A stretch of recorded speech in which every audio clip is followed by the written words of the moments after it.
Well, hey everybody, John Ritlin here, and this is a real honest rant about the current WWE product. Yes, I know that I did one of these a month and a half ago, whatever it was, and it seems like I hate WWE. Let me make it clear that I generally just hate the creative direction or lack of direction in WWE. I like 90% of the roster. There are very few people I simply do not care for. And, one of them I'm going to talk about here, and I'm going to talk about Shane McMahon, the best in the world! Because that's what he is. That's exactly what it is. He deserves 2 middle fingers in the goddamn face. And again, Vince could be pushing for this goddamn thing. He could be pushing, saying, Shane, go out there or whatever. Show those grapefruits, those McMahon grapefruits, pal. Ow, that hurt. The whole point of this is Shane McMahon has been the most protected talent since just before Mania. It is absolutely fucking baffling. I mean, since WrestleMania, since even before WrestleMania, for fuck's sake. Him and Miz won the tag team championships at the Royal Rumble. Lost them afterwards. Shane turned heel soon after that. Okay, I didn't mind Shane being heel. I actually thought that was the best call. I just didn't think they were going to have him run through every single person and win more matches than he should. This is not the way you build young talent, nor is the Wildcard Rule, because then you're using the same motherfucking people on every motherfucking show. And you're underutilizing so many talents when you already were anyway. Even the brand split wasn't working necessarily all that well. And yes, I'm yelling quite a bit. Once again, I like a good portion of the talent in WWE. I even try to give people chances. And there are certain things that I have tried to give chances to that I just simply can't get behind. I don't really care for the Firefly Funhouse. Some people do. That's fine.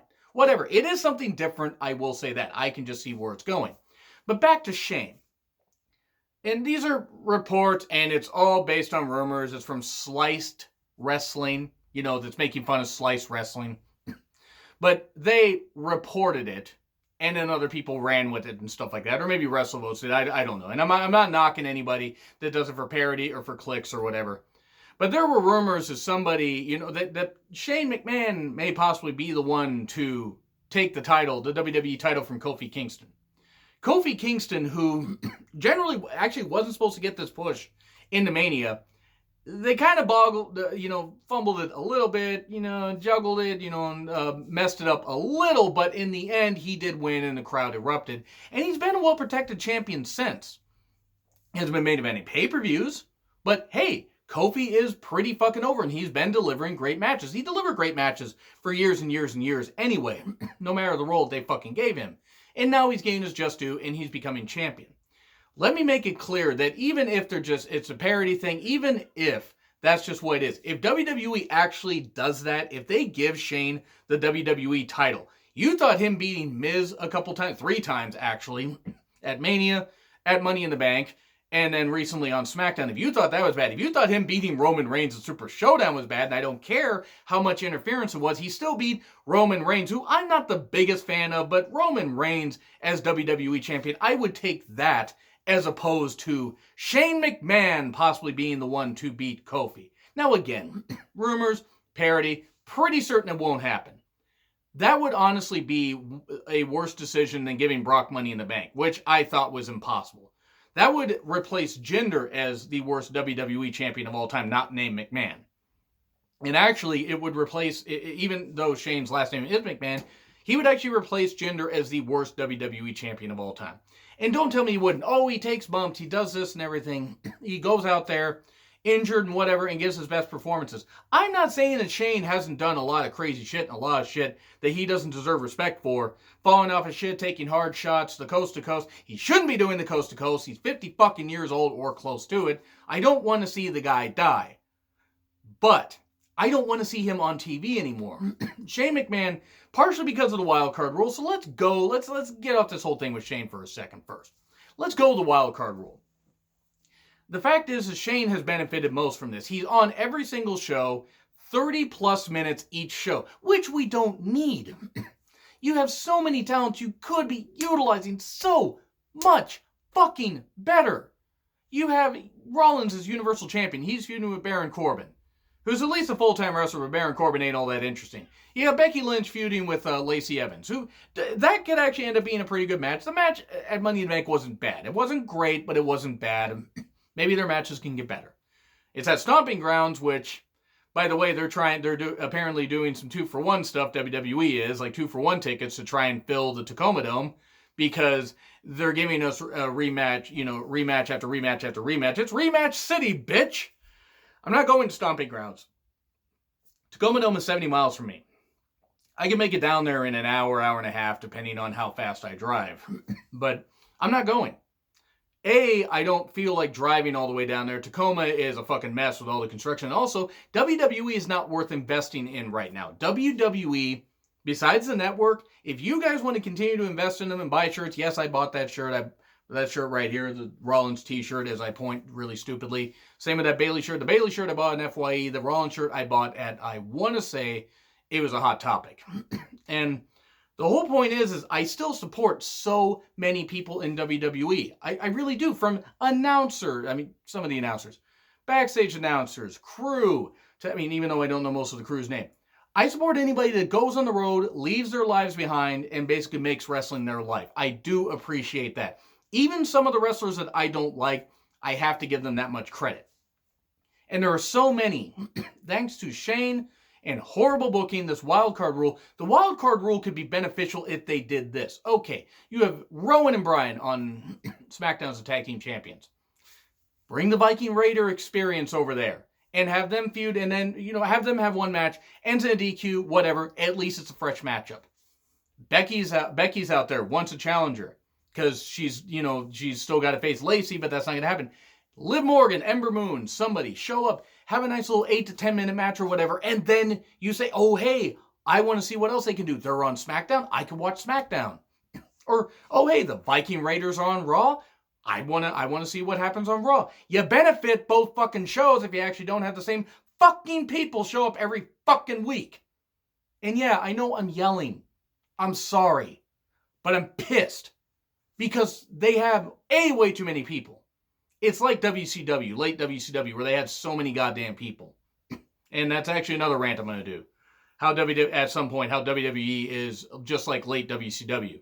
Because they have so many goddamn people, they want to hoard all the toys in a toy box so nobody else can play with them. And all they do is waste away. Look at Luke Harper. Luke Harper could benefit from being out somewhere. Impact, Ring of Honor, AEW, New Japan. No, I don't know how well Noah would work. All Japan. He could benefit from being out of a WWE ring because they're not going to fucking use him. And then take a look at other people. There are even some in NXT that are floundering. The NXT women's division currently is kind of floundering. Let's get back to the Wildcard Rule. So you got Roman Reigns showing up on both shows, except he didn't show up on Raw or SmackDown. Apparently Shane McMahon, the best in the world, beat him up so badly, all they could do was show an interview. Maybe Roman demanded time off. Maybe he needed some time off to spend with his family. That's cool. I'm just saying, as far as storyline and narrative, Roman could show up like soon after beat up by Braun Strowman, maybe a week later and everything. I know that was 2 years ago. But Shane McMahon, Drew McIntyre hits him with a Claymore while the referee's down, and Shane McMahon pins him. That takes him out. That takes him out. That takes out Roman Reigns, the guy that beat leukemia, and Roman Reigns had leukemia. You fucking conspiracy theorists, morons that think that he didn't. You guys are fucking idiots. I don't care who you are. I don't care if you watch my channel. You guys are fucking idiots. But Shane McMahon can take out Roman Reigns and not have him appear on TV. Once again, maybe he needed time to spend with his family. That's cool. But storyline narrative, it does not fit at all.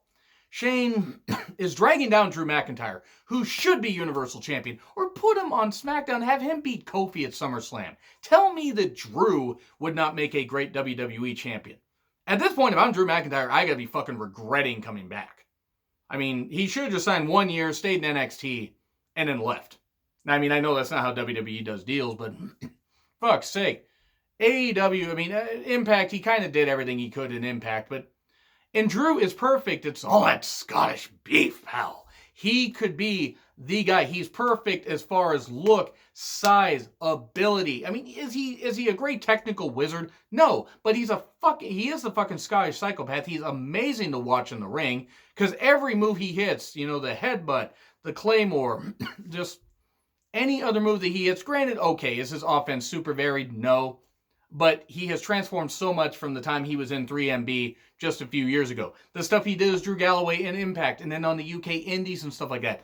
The guy is goddamn great. Nope, we need to push Shane. And I just don't fucking get it. I know he's Vince's son. Congratulations, Vince. What, you gonna make Stephanie women's champion? Fuck, they might actually do that. I mean, the whole thing with Brie Bella was fucking atrocious. That was almost 5 years ago, but whatever. I mean, of course, Nikki, Nikki was in bed with Stephanie, but she never told anyone until just now. The growing up Bella thing, throwing up Bella, that's all that was. That was a horrible, horrible storyline. Back to the wildcard rule. Let's be honest. Shane McMahon, who, of course, best professional wrestler in the world, beating Roman Reigns, beating Miz 3 times, and being the most protected guy that they've had in years. With the exception of Reigns, and, now Shane McMahon is the most protected, at least in the past number of months. Now, if this is all leading to something good, great, but the rumors are that maybe we might have Shane being WWE champion. If Shane McMahon becomes WWE champion, throw it in the trash. Just throw it in the trash, finger poke of doom. That's actually going to be worse than David Arquette being WCW champion. And here's why. Because WWE, even though their ratings are about where WCW's were at the end, at least WWE is making money hand over fist somehow, despite their live events or their pay-per-views not generally selling out, like I referenced Stomping Grounds earlier, or even their TV tapings aren't selling out, because people are tired of paying more money to watch the same bullshit. And I answered this in, question for hashtag Ask for Honesty, but how would I fix a WWE product? Going off on a little bit of a tangent. You start with the announcers and everything. Okay, if it's after a pay-per-view, you have some recaps and stuff like that. The announcers talk, say the announcers, they open up with the announcers. The announcers are talking and everything. Here's what happened. Still shots, all the pay-per-views. Boom, somebody's in the ring, making their entrance or in the ring. You start with a match, and there you go. You have a women's match in the first hour, second hour, third hour. If you have a hot women's angle, and I don't mean the women that are hot, even though many of them are beautiful. I mean those women that are building up a hot angle that, are great in the ring, or, a big personal angle, and you got the women. Have the women main event Raw here and there. Have the main event SmackDown here and there. Because they really haven't fucking used the women all that goddamn well since Ronda Rousey left. It's basically back to where it was before. Sure, it's slightly better. The matches are a little bit longer. Yes, they're still going with the Money in the Bank concept for the women, which is great. And there are some feuds that aren't bad, but then there are some that are just stupid. It's like Ember getting her switch broken and she snaps, which granted, $300 system, I'd be pissed too. But then, you got Sonya Deville, who should be used a whole lot better. And no, that's not the reason I put the Pride shirt there, but I'll just reference the Pride shirt. Because you should be able to accept that they're consenting adults that just want to be loved. Or even those that aren't of age yet, teenagers that know that they are members of the LGBTQ community. Just accept them for who they are. They aren't bad people, you stupid motherfuckers. So, back to the thing about the women. The women should be used a whole lot better. Am I saying that the women should main event every pay-per-view? No. One, they should do another Evolution.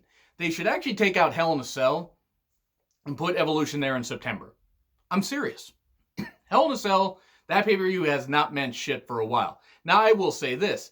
Last year's Hell in a Cell was not that bad until that abortion of a main event between Braun and Reigns, mainly because you had Ambrose and Rollins and Drew and Ziggler run out there and have a match within a match to hide the fact that Braun and Roman were taking a nap, and then Brock runs in and causes a no contest in a Hell in a Cell match.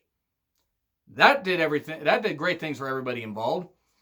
And then speaking of which, so you got the wildcard rule. Once again, you could take women from SmackDown, put them on Raw here and there for just a week. You could have Rollins offer an open challenge and Randy Orton shows up or something like that. Or Apollo Crews. Or Chad Gable. Chad Gable, I know, is on 205 Live, but still. You could do some other stuff. Andrade could show up. You could have Kofi offer an open challenge and have, maybe not Rollins show up, but you could have Samoa Joe show up. You could have others show. Use people, have Cedric show up and face Kofi. Fucking use your goddamn talent. Nope, let's shove them all into the 24/7 rule. The 24/7 title is what I mean. Fucking goddamn ridiculous. That's how you're going to use your roster. Now, granted, the wildcard rule, I felt that if they used it the way I referenced and the way others have referenced, taking different pieces every single week and everything, sparking some possible feuds, even though the wildcard rule ruins the whole thing of Survivor Series being the one night of the year where Raw and SmackDown go head-to-head, bullshit, because Royal Rumble exists, and also WrestleMania exists, and also, oh yeah, all the pay-per-views are dual-branded now, so it doesn't fucking matter anymore. Now the wildcard rule, you got Alexa Bliss, a Raw superstar, possibly being the one to beat Bayley for the women's title, the SmackDown women's title. That would be ridiculous. They can't figure out if Alexa is a babyface or a heel. The storyline with Nikki Cross isn't really going any goddamn where, and I'm sorry, it's not. It's making Nikki look like a goof because Alexa's going to screw her over. And even if they become an unlikely tag team, hate to say it, the tag team titles, the women's tag team titles, much as I love the Iconics, I do. I absolutely love the Iconics. They're doing nothing with them. The answer to this whole thing, besides the wildcard rule, is not more championships. It's not fucking working. They maybe need to just consider making a women's mid-card title. Have one women's champion on, between Raw and SmackDown. Have a women's mid-card title between Raw and SmackDown. And if you want to keep the tag titles, fine, but start utilizing the Iconics on SmackDown and Raw. Have them have some matches, even if it's against makeshift tag teams, and you build up a feud. Where the fuck are Asuka and Kairi Sane? Why make them a team? Why have Paige managing a tag team, insert joke here, where they're not gonna be featured? I don't think they've been featured since before Money in the Bank. Or at least maybe the go-home show for Money in the Bank or something like that. Seriously, where the fuck? I mean, I know I don't expect home run shows every single, week. I don't. They can't do that. That's really hard to do. Oh, it's hard to write a TV show, a wrestling TV show weekly. It's hard to do that because Vince McMahon's a motherfucking moron. And that's really the gospel truth. It is very, very hard to do that when you have a fucking idiot that is basically as brain dead as Vern Gagne was at the end of the AWA. And I know what Vern Gagne died of. I'm not making fun of him for that. But Vern Gagne was out of money, out of everything. He had nothing left by the time the AWA was done. And Vince McMahon's getting to that point. And it is reaching WCW levels of bad. Because even though they have such a stocked roster, the shows are so lazy. They need to cut down on the goddamn talking. They, do not make Shane WWE champion. Have him get his comeuppance at SummerSlam and have him off TV. We're supposed to be the authority, and these guys can't even figure out how to put a decent show together. Raw has been shit for about a year. There's been times where it's been okay. But even like the Raw After Mania, even the Raw After Mania last year wasn't all that great. And then you got like all these titles. The 24/7 title is something I want to focus on here really, really quickly. Because after the wildcard rule basically neutered the entire brand split, nuked it, napalmed it, it's all scorched earth and everything. It just, now you're taking everybody that's underutilized, which is pretty much 90% of the roster, well, maybe 80, and putting them in the stupid 24/7 title situation, which I give Truth credit. He's doing the best he can with it. Okay, they're using social media. They're doing all this stuff. Great. I still fucking hate it. I mean, I'm sorry. I know other people like it, and that's okay. That is fucking okay. If you guys love it, that's awesome. I just don't. I have a very hard time loving something that I think is so generally shit. And realistically, this is what bothers me most about it. You got EC3, Drake Maverick, Cedric, you got the B team, you got Gender I don't really care much about, but whatever. I mean, he's better off than he was in 3MB. He's no longer depressed. They're using him better, I guess, whatever. Hey, he got over his depression, he changed his life. Cool. Okay, good for him. Still don't really think the guy should have been WWE champion at all, but it still would be better than, it was still better than Shane McMahon possibly being WWE champion. But you take all this talent, all these people, like I said, Cedric and a bunch of others, and you put them chasing fucking R-Truth, or whoever the champion is, like it's on the goddamn Benny Hill show, and not even a good Benny Hill show, but I'm talking like a phoned-in one. You might as well be playing the Benny Hill theme while they're doing this. You're taking all this talent that could be used better in tag teams or anything. Nope. Let's have them run around like idiots chasing. This is worse than the Junkyard match that happened at Bash at the Beach 99. This is worse than WCW's hardcore division, which was generally pretty goddamn shit. And I'm talking before they created the hardcore title. It's not even a PG thing. It's not even that. It's just stupid. It doesn't benefit anybody. They have too many under contract. They need to release some. But Vince won't do that because he's fearful, even though he says, he would probably say he doesn't see anybody as competition. He's keeping everybody to keep them away from everybody else. That didn't work out so well for WCW. That ended WCW because they overspent. Yes, they have the Fox TV deal that's kicking in pretty soon, which you better get the ratings up for. If the rumors are of Fox wanting 3 million viewers a week is true, they better get those fucking ratings up. USA Network is paying a ton of money. They got the Saudi Arabia deal, which is rumored to be 10 years, $100 million. Possibly more. Could be 10 years, $200 million. I don't fucking know. They have other revenue streams. The network subs are up. I will still keep my network. Now, as much as I rail against WWE, at least the creative process, I'm still going to keep my network. You know why? Because A, I have a chance to review retro content. I'm going to have a bunch of retro content up on the channel this summer. And also, I can see the pay-per-views for cheaper. Because that was the one thing. It's like, people, and just a little bit of a tangent here, people railed against the, price of Double or Nothing, which I agree was a little bit high, but I still paid for it. And it did remind me, though, of how much everybody's been spoiled, myself included, by the network. $9.99 a month. They may increase the price at some point, do tier pricing, which I'm fine with, honestly. But what they really need to do is they need to start putting together better programs, giving people reasons, not just a reason, but reasons to be invested. And then they could do the tiered pricing thing and people will still be willing to pay it. I guarantee if they do the tiered pricing, the network subscriptions are going to drop down. Now, I will do the tiered pricing because I don't mind paying for it. I'm not made of money, but I do well enough that I can do it. I wouldn't blame anybody if they just kept making up emails to get free months of the network because they don't want to pay it. I don't blame people for that. Because looking at what they've been doing, SmackDown especially has been just fucking napalm because of the Wildcard Rule. Like, it's right back to what it was before the brand split. Remember how it was absolutely shit? It was just Raw 2.0. Recap show and all that and everything.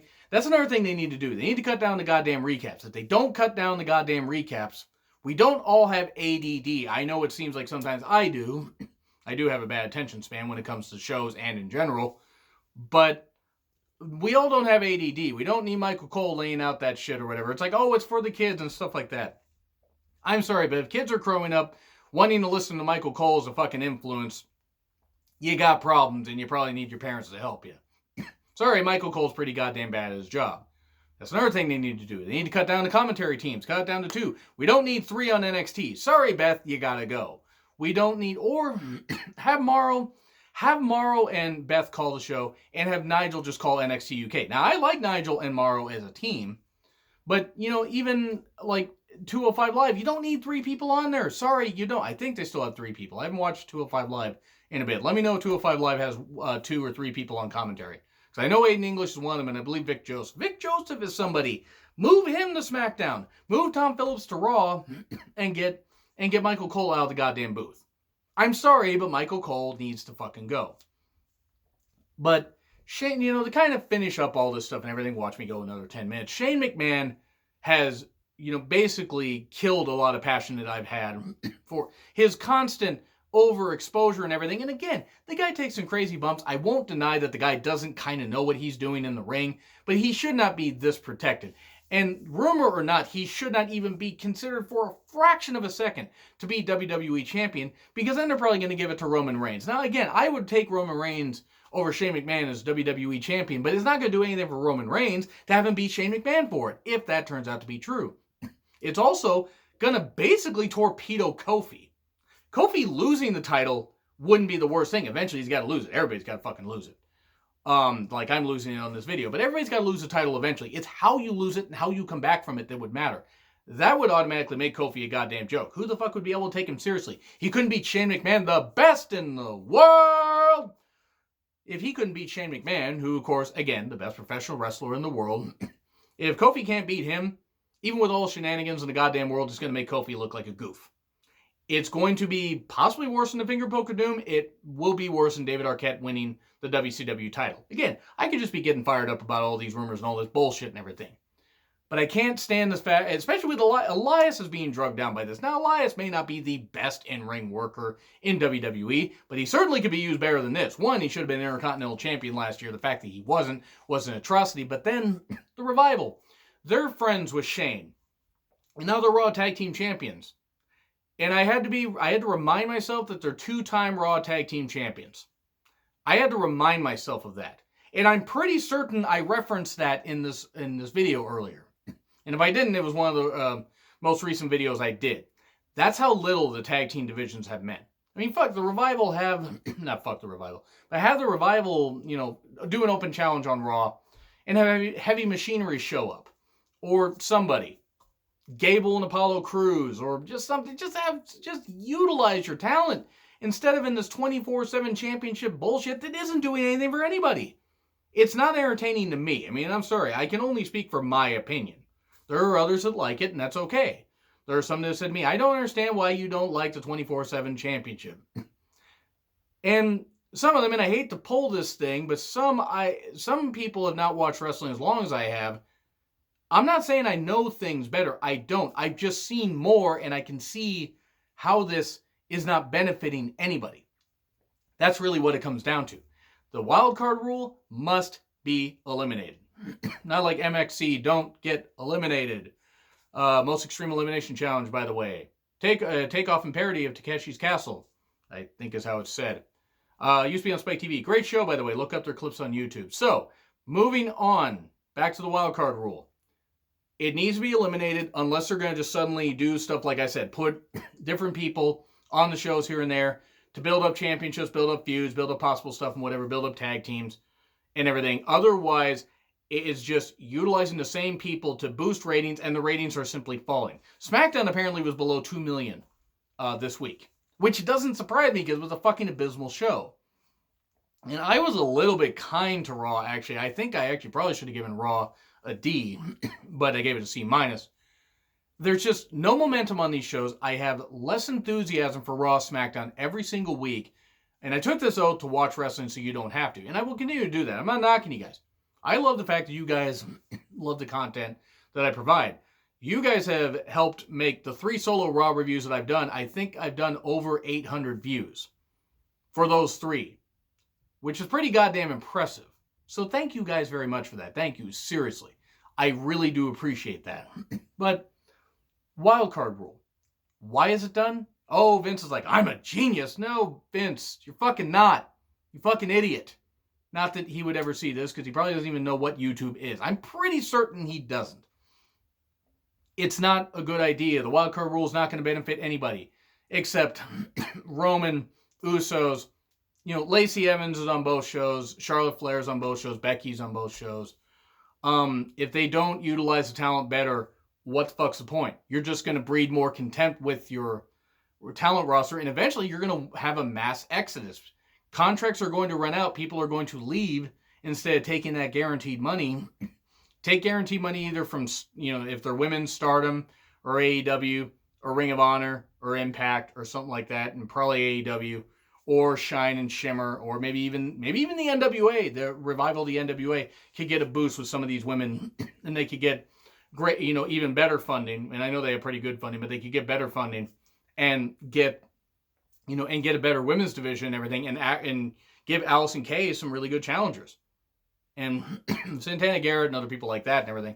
They could, everybody could get a boost. Every company besides WWE could get a boost if the contempt keeps fucking growing. Because it's growing among the fans. There are people that are amazed that I still watch it. I watch so you don't have to. Derb will be back, by the way, next week watching these shows with me. Hopefully. If not, I wouldn't blame him.